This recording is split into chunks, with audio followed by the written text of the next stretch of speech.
The Gospel according to Luke, the 13th chapter. Glory to you, O Lord. Now Jesus was teaching in one of the synagogues on the Sabbath, and just then there appeared a woman with a spirit that had crippled her for 18 years. She was bent over and was quite unable to stand up straight.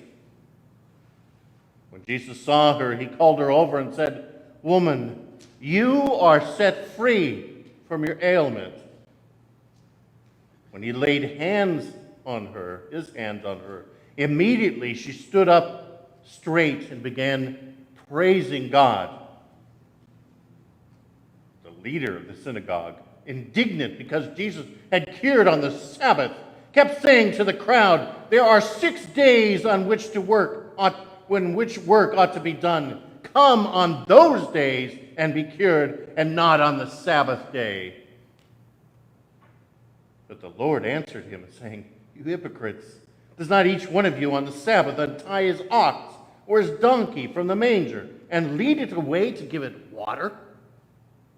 And ought not this woman, a daughter of Abraham, whom Satan has bound for 18 long years, be set free from this bondage on the Sabbath day?" When he said this, all his opponents were put to shame, and the entire crowd was rejoicing at all the wonderful things that he was doing. The Gospel of our Lord. Praise to you, Lord. Please be seated.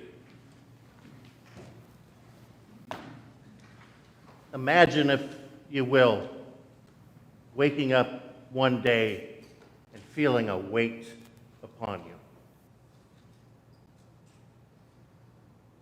A weight that grows and grows and becomes almost an entity like an ogre or something that's on your shoulders or on your back. A weight that is dark, a weight that is oppressive, a weight that begins to push down on you. Push down, push down. So that whether literally or figuratively, you are bent over and you were seeing the feet, but not anything else. It could be a weight from no fault of your own, something which you're born with, but others have given you shame, and that weight of that shame is put upon you. It could be a weight of some decisions you have made that have put you in some trap of addiction or some other thing. It could be the weight of a disease, depression, some other thing that has come upon you. But again, it's the reaction of people to you and how that feeds inside of you, that feedback that continues to push and push, and it pushes you down. And whether literally or figuratively, you see the feet, but not the faces of those around you. And your face is hidden. And whether it's literally or figuratively, others see you in this way as someone who is broken and is not really part of the community any longer. Whether literally or figuratively, this weight wraps around you and controls you to the point where your life is spent shuffling from place to place, crippled, if you will, because this oppression has now pushed upon you.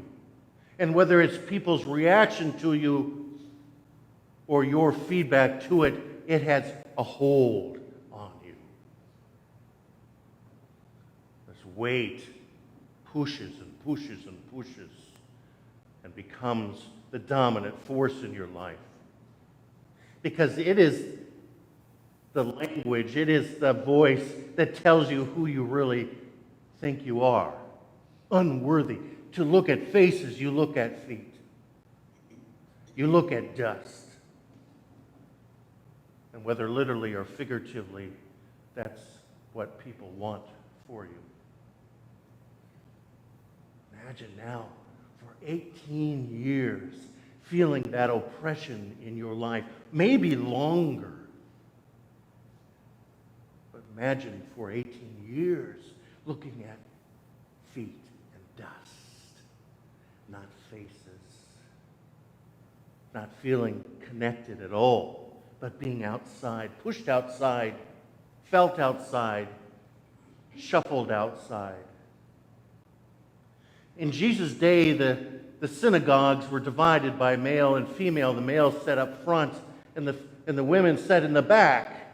And if it was a big enough synagogue, they sat in the balcony, separate. Imagine this woman, 18 years of shuffling. I can imagine she is that person who comes at the last minute, maybe after the service has started, and slips into the back row so that no one sees that she's there. Because the weight of the oppression is that she's never felt welcome for 18 years. And she's searching and searching for some solace and some connection to faces, not feet. And for the first time in almost 2 decades, someone talks to her in not a disparaging way. Not get out of the way, or you get, move. Doesn't treat her like a cripple or a problem or something that needs to be fixed, but treats her like a daughter of Abraham. Daughter. That's kingly language. That's royal lineage. A daughter of Abraham. Someone who actually treats her like a human being. Woman, he calls, come up. For the first time in almost 2 decades, the synagogue is forced to look at her as a human being, a sibling. And as she shuffles up to meet Jesus, this weight impresses upon her the shame or the brokenness or whatever she's feeling or experiencing in that, whether it's literally or figuratively, in that moment. And for the first time, perhaps in 2 decades, someone touches her with kindness.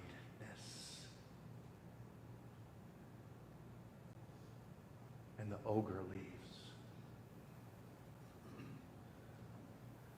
Whether it's a physical ailment or just that oppression that she feels so alienated, it's a spirit that connected her and bent her over. And she's reunited because someone has touched her in love.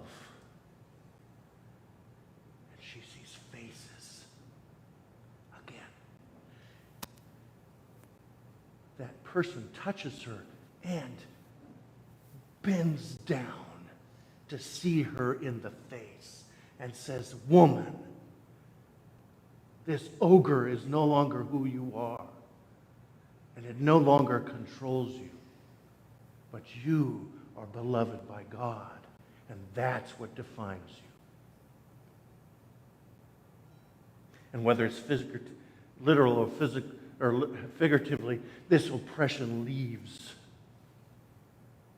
In an article I read this week, Rabbi Stephen Kushner talks about what it means to look at the face of God. That in the Hebrew scriptures, it was forbidden to see the face of God, that anyone saw the face of God, that it was too much. It was too much and they would die. Even Moses was only permitted to see the rear end of God for a moment, and it was too much for him. To see the face of God was a pure love and pure light. But in what we call the Aaronic blessing, May the Lord bless you and keep you. May the Lord make God's face shine upon you. He said, here's this marvelous connection that in this blessing, it is God's face that looks at us face to face and permits that love to happen. And for the first time in almost 2 decades, this daughter of Abraham saw the face of God in her face, saying, woman, you are made whole. The God incarnate came to her and showed her what God is. A God of liberation and a God of love, of restoration, and a God of community. And what this community, this synagogue, learned was that's what God was about. Whether she was broken literally or figuratively doesn't matter. What was happening is the community was crippled. The community was oppressed. The community was the one that needed healing because they saw her as something different. And the God made flesh saw her as a daughter. Whatever oppressions we bring into these places, when we carry with us, whether they bend us over figuratively or literally, the God of love tells us today again, son of Abraham, daughter of Abraham, sibling of Christ, you are made free. Because those things, whether literally or figuratively, that oppress us or seek to push us down, those voices, whether they come from inside us or from outside us, those things that seek to push us down to only see feet and dust, are not of God. But the face of God shines upon us in Jesus Christ. And we are made whole in that love. And we are made